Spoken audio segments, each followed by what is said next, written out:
तो हेलो दोस्तों, स्वागत है आप सभी लोगों का श्रवण लेक्चर में। तो दोस्तों, मेरा नाम है आकाश और दोस्तों आज मैं बहुत ही ज्यादा इंपॉर्टेंट टॉपिक के बारे में बात करना हूं। तो दोस्तों, टॉप 10 इंग्लिश इंपॉर्टेंट क्वेश्चन, बहुत ही ज्यादा इंपॉर्टेंट क्वेश्चन में एक ऐसे 10 क्वेश्चन बताऊंगा कि इसमें से कम 3 या 4 क्वेश्चन 100% आपके एग्जाम में आने वाले हैं। लेकिन दोस्तों, आपसे एक शिकायत है, ठीक है? आप लोग बढ़िया से पढ़ लिख नहीं रहे, देख रहा हूँ तो लाइक मिल ही नहीं रहा, ना कमेंट आप लोग कर रहे हैं अच्छे तरीके से, ठीक है? ना रिस्पॉन्स आपका मिल रहा है। तो ऐसा क्यों आप लोग कर रहे हैं, ठीक है? आप लोग का हाई स्कूल का एग्जाम नजदीक आ गया, ठीक है? यहाँ पे बेहतर तैयारी कराई जा रही है, यहाँ पे इंपोर्टेंट क्वेश्चन आपको दिया जा रहा है, तो आप अच्छे से नोट कीजिए, अच्छे से याद कीजिए, ठीक है? जब आपका रिजल्ट तब 90-95 मार्क्स आएगा तब आपको महसूस होगा कि हाँ सर क्या बोल रहे थे, ठीक है? तो मेरी बातों को अमल करना है। और अभी से दोस्तों, जो लोग भी वीडियो देख रहे होंगे, इस वीडियो को नोट कीजिए और इन सारे क्वेश्चन को नोट कीजिए और याद कीजिए। और दोस्तों, तुरंत लाइक कीजिए इस वीडियो में, मात्र 1 घंटे के अंतर्गत 1000 लाइक एकदम ठोक दीजिए, ठीक है? और क्वेश्चन को नोट कीजिए और याद करिएगा, ठीक है? तो दोस्तों, मेरा जितना प्रयास रहेगा, मैं जितना मोस्ट इंपोर्टेंट क्वेश्चन लाना रहेगा सब क्वेश्चन लाता रहूंगा। बस आपको ध्यानपूर्वक इन सारे क्वेश्चन को नोट करना और पढ़ना है। तो चलिए दोस्तों, आज की वीडियो हम स्टार्ट करते हैं और टॉप 10 क्वेश्चन को आज देखते हैं, ठीक है? नर्वस आपको किसी कीमत पर नहीं होना है।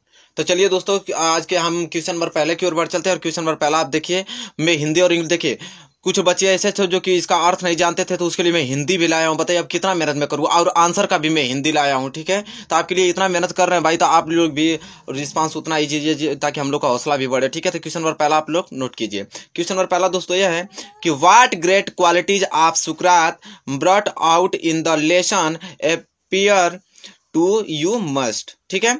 To you most. तो इसका मतलब दोस्तों, इस क्वेश्चन का आपका हिंदी अर्थ ये कह रहा है कि सुकरात के महान गुणों में से किस गुण ने इस पाठ में आपको सबसे ज्यादा आकर्षित किया, ठीक है? तो दोस्तों, इसका आंसर आप देंगे, ठीक है? इसे नोट कीजिएगा, किसी कीमत पे आपको नोट करना है इसे। तो इसका आंसर दे पाएंगे? चलिए दोस्तों, तो इसका आंसर देख लेते हैं। इसका आंसर आप दे पाएंगे क्या? कि सुकरात was noble and just, he did not want comfort and luxury, he taught everyone to develop reason and develop their own thought. तो दोस्तों, इसका कहने का मतलब ये चीज है कि सुकरात श्रेष्ठ तथा न्यायपूर्ण थे। वे आराम और विलासिता नहीं चाहते थे। उन्होंने सभी को तर्क शक्ति का विकास करना सिखाया और अपनी सोच उन्होंने स्वयं विकसित करने को कहा, ठीक है? तो इस क्वेश्चन का अर्थ ये होगा। तो आपको ये सारे क्वेश्चन में जितना बता रहा हूँ, टॉप 10 क्वेश्चन है, बहुत ही ज्यादा इंपॉर्टेंट कि इसको नोट करना है और साथ ही इसका अर्थ समझ के चलना है, ताकि आप अगर अर्थ भी मालूम रहेगा तो आप किसी तरह ट्रांसलेट करके उसका आप आंसर दे सकते हैं एग्जाम में, ठीक है? क्वेश्चन नंबर दूसरा नोट कीजिए। Why did postman laugh at Lencho letter, डाकिया लेंचो के पत्र पर क्यों हंस पड़ा, ठीक है? डाकियो लेंचो के पत्र पर क्यों हंस पड़ा? या तो आपसे क्वेश्चन ये पूछ देगा कि why did postman go to his boss laughing heartily, डाकिया हंसता हुआ अपने मालिक के पास क्यों गया? तो ये क्वेश्चन बहुत ही ज्यादा फेमस क्वेश्चन है, बहुत ही ज्यादा इंपॉर्टेंट क्वेश्चन है, ठीक है? तो चलिए इसको नोट कर लीजिए। अब चलिए इसका आंसर देखते हैं। चलिए दोस्तों, तो इसका आंसर ये होगा कि the postman laughed at Lencho letter because in his entire career he had never seen a letter address to God. डाकिया लेंचो के पत्र पर इसलिए हंस पड़ा क्योंकि उसने अपने पूरे कार्यकाल में ऐसा पत्र नहीं देखा था जो भगवान को संबोधित किया गया हो, ठीक है? तो इसका अर्थ यह है, इसलिए वो हंस पड़ा। तो क्वेश्चन नंबर दूसरा आपको क्लियर हो चुका होगा। तो चलिए दोस्तों, इसी के साथ हम बढ़ चलते हैं अगले क्वेश्चन की ओर, क्वेश्चन नंबर तीसरा की ओर, ठीक है? क्वेश्चन नंबर तीसरा नोट कीजिए। क्वेश्चन नंबर तीसरा यह है कि why did Yama take form Yaksha, Yama ने यक्ष का रूप क्यों धारण किया था? तो इसका आंसर आप दे पाएंगे कि यम and taken the form of yaksha to see and text the wisdom of Yudhishthira.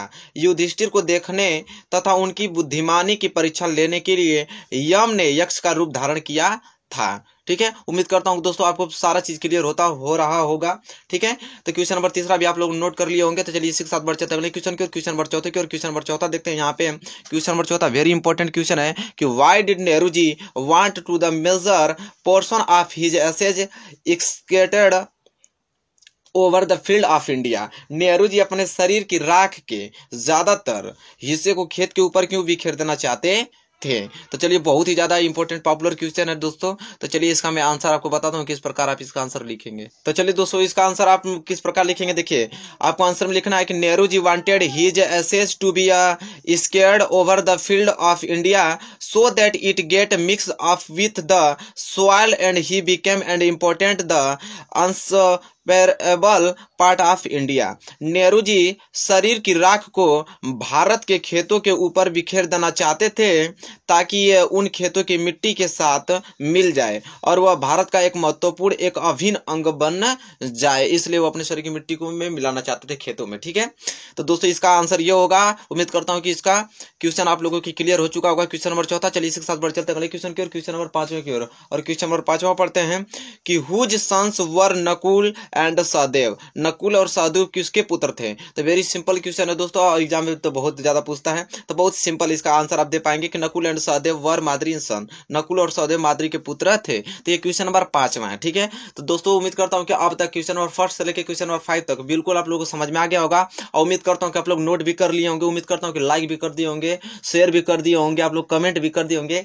तो चलिए इसी के साथ बढ़ चलते हैं अगले क्वेश्चन की ओर, क्वेश्चन नंबर 6 की ओर। चलिए दोस्तों अब हम पढ़ चलते हैं क्वेश्चन नंबर 6 की ओर। क्वेश्चन नंबर 6 है कि what is the author Jawaharlal Nehru axiom of.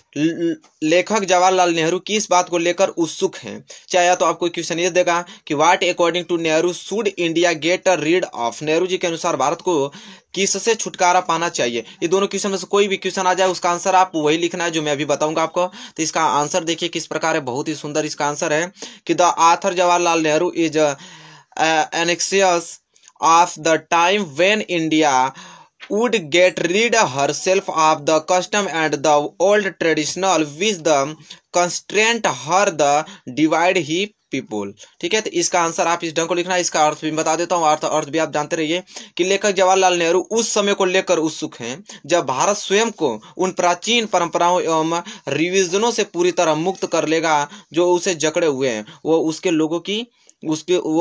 लोगों को क्या करती है? बांटती है। ठीक है, तो ये इस क्वेश्चन का आंसर होगा। इसका आंसर यह था, इसका हिंदी का अर्थ यह था। ठीक है, बहुत ज्यादा समय लगा इसका हिंदी का अर्थ लिखने में। ठीक है, तो दोस्तों उम्मीद करता हूँ कि आप लोगों को अच्छा लग रहा होगा, रिस्पांस भी आप लोगों को बेहतर ही देंगे उम्मीद करता हूँ आप लोगों को।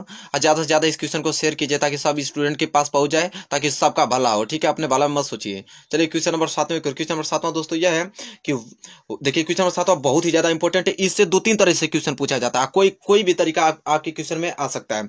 कैसे? देखिए एग्जाम में आपको इस तरफ भी पूछ सकता है कि why would Sukrat talk to people. सुकरात लोगों से बातचीत क्यों किया करते थे? या तो आपसे पूछेगा कि व्हाट वाज सुकरात try to teach the people by talking to them. लोगों से बातचीत करके सुकरात उन्हें क्या सिखाने की कोशिश करते थे? या तो आपसे क्वेश्चन ये देगा कि व्हाट वाज सुकरात aim in talking to the people. लोगों से बात करने में सुकरात का उद्देश्य क्या था? तो ये तीनों क्वेश्चन को आप अपने दिमाग में एकदम बैठा लीजिए। तीनों क्वेश्चन किसी भी ढंग से आ सकता है, तीनों में से कोई एक देगा। इसका आंसर सिर्फ एक ही लिखना होगा, मैं अभी जस्ट आपको बता रहा हूँ। ठीक है, चलिए दोस्तों तो इसका आंसर आप दे पाएंगे बहुत ही अच्छे ढंग से कि Socrates use to talk to people to teach them to thinks on their own so that they might use their thinking to find what was just and noble. सुकरात लोगों से इसलिए बात करते थे ताकि वे अपने बारे में स्वयं विचार कर सकें और यह तय कर सकें कि क्या श्रेष्ठ और न्यायोचित है। ठीक है, तो दोस्तों उम्मीद करता हूं कि क्वेश्चन नंबर 7 बहुत ही अच्छे ढंग से आपको क्लियर हो चुका होगा, नोट कर लिए होंगे आप लोग। वीडियो को एकदम जबरदस्त आप लोग शेयर कीजिए। ठीक है, चलिए क्वेश्चन नंबर 8 की ओर बढ़ चलते हैं। क्वेश्चन नंबर 8 नोट कीजिए आप लोग कि what did Yudhishthir compared about the bodyless voice. Yudhishthir ने उस अदृश्य आवाज को क्या समझा? ठीक है, तो इसका उत्तर देंगे आप लोग कि on hearing the bodiless voice Yudhishthira understood that this was no ordinary voice but the voice of some goldish figure, it is may be yaksha। अदृश्य आवाज को सुनने के बाद युधिष्ठिर समझ गए कि यह आवाज साधारण नहीं बल्कि देवीय है, शायद में यक्ष है यह। ठीक है, इसलिए उन्होंने आवाज सुनकर जान गए कि यह कौन है? यक्ष है। तो दोस्तों उम्मीद करता हूं कि क्वेश्चन नंबर 8 आपको क्लियर हो चुका होगा। चलिए इसी के साथ बढ़ चलते हैं अगले क्वेश्चन की ओर, क्वेश्चन नंबर 9 की ओर। क्वेश्चन नंबर 9 आप लोग देखिए बहुत ही ज्यादा इंपॉर्टेंट क्वेश्चन है। क्वेश्चन नंबर 9 दोस्तों यह है कि how did Edison keep his word that he would like to give to the world more laughter and more light. Edison अपने इन शब्दों को कैसे पूरा किया कि वह दुनिया की ओर अधिक प्रसन्न व प्रकाश देंगे। ठीक है, तो दोस्तों चलिए दोस्तों, तो इसका क्वेश्चन का आंसर आप इस प्रकार दे पाएंगे। देखिए क्वेश्चन का आंसर बहुत ही जबरदस्त है कि Edison made the world bright and happy by inventing gramophone and electric light. Gramophone has brought us laughter and electric bulb has filled the world with light. तो दोस्तों इसका हिंदी का अर्थ तो यह होगा, एडिसन ने ग्रामोफोन तथा बिजली के आविष्कार से संसार को खुशहाल व चमत्कार बनाया। ग्रामोफोन हमारे लिए हंसी लेकर आया तथा विद्युत बल्ब के आविष्कार ने संसार को रोशनी से भर दिया। ठीक है, तो दोस्तों ये क्वेश्चन नंबर 9 का आंसर था। तो दोस्तों उम्मीद करता हूँ क्वेश्चन नंबर 9 आपको क्लियर हो चुका होगा। चलिए इसी के साथ बढ़ चलते हैं अगले क्वेश्चन की ओर, क्वेश्चन नंबर 10वें की ओर। चलिए दोस्तों क्वेश्चन नंबर 10वां देख लेते हैं और आज का लास्ट क्वेश्चन है दोस्तों। इसी क्वेश्चन बताने के बाद मैं आपसे मिलूंगा नेक्स्ट वीडियो में। तो लेकिन इस क्वेश्चन को ध्यान से देखिए आप लोग, ठीक है, कि what did the village boys find in the pasture. गांव के लड़कों ने चारागाह में क्या पाया। तो दोस्तों इसका उत्तर देंगे आप लोग कि the village boys found a green mound in the pasture, it looked very much like अ जज अ सीट। गांव के बच्चों ने चारागाह में हरे रंग का एक टीला पाया, यह न्यायाधीश के सिंहासन जैसा प्रतीत होता है। ठीक है, तो दोस्तों इस क्वेश्चन का आंसर इस प्रकार देंगे दोस्तों, बहुत ही वेरी मोस्ट इंपॉर्टेंट क्वेश्चन। उम्मीद करता हूँ कि आपको समझ में आएगा, और समझ में आएगा दोस्तों तो प्लीज लाइक कीजिए और ज्यादा से ज्यादा शेयर कीजिए। तब तक के लिए दोस्तों धन्यवाद, मिलेंगे नेक्स्ट वीडियो।